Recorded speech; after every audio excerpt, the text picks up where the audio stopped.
Sema ayalama, kujua, wa ya'taqida, na kuitakidi. Kuitakidi maana yake kishaitakidi afunge asifungue tena, iwe ndio kashafunga ala hamsikilizi mtu tena kwenye.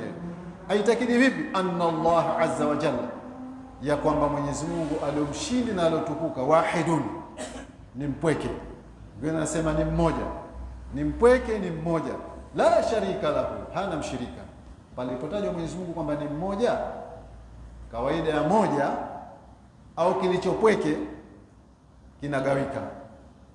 Moja ukikata unapata nusu, moja ukikata unapata robo, moja ukikata unapata sudus, khums. Ndio hivyo, zote zinatoka kwenye moja ukikata, si ndio hivyo?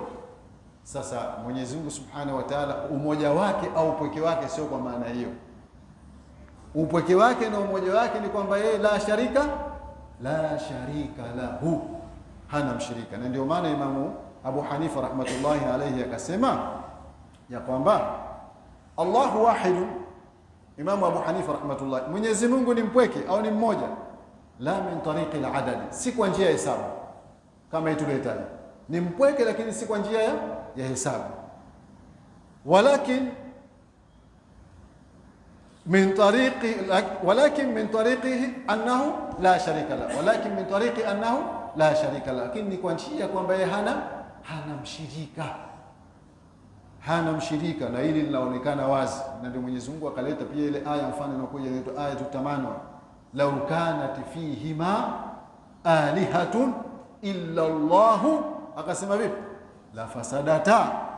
Ndio hivyo, law kana fihima, lao ingelikuwa ndani ya mbingu na ardhi, alihatun, muna miungu mingi, illa Allah, asiyokuwa Mwenyezi Mungu Subhanahu wa Ta'ala ambaye ni wa haki mmoja, la fasadata, vyote vitu hivi vingefsidi. Kwa maana watu wa ulimwengu wa ardhini na ulimwengu wa mbinguni wote wangelifanyaje?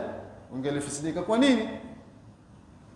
Mungu wa Biziredi hapa angesema sasa hivi atakaiwe mchana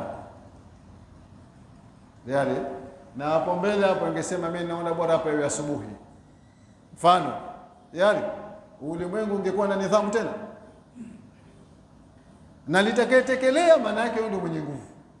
Kwa hivyo kuonesha ulimwengu unakwenda kwa nidhamu hii ni kuonesha Mungu ni mmoja tu, mpweke, ndio ulimwengu unakwenda kwa nidhamu. Maana yake Mwenyezi Mungu anatuthibitishia kwamba Mwenyezi Mungu ni mmoja tu, hakuna mwingine. Kwa hivyo umoja wa Mwenyezi Mungu, akiambia Mwenyezi Mungu ni mmoja, si kwa njia ya idadi, ni kwa njia ya kwamba yeye hana mshirika Subhanahu wa Ta'ala. Tukiendelea, ayalama, kujua anna Allah azza wa jalla, ya kwamba Mwenyezi Mungu aliyomshindi na aliyotukuka, wahidun, ni mwenye kupwekeka, la sharika lahu, hana mshirika, fi mulkihi, katika ufalme wake, fi mulkihi, katika ufalme wake, ay sultanihi, utawala wake, maana yake katika utawala wake.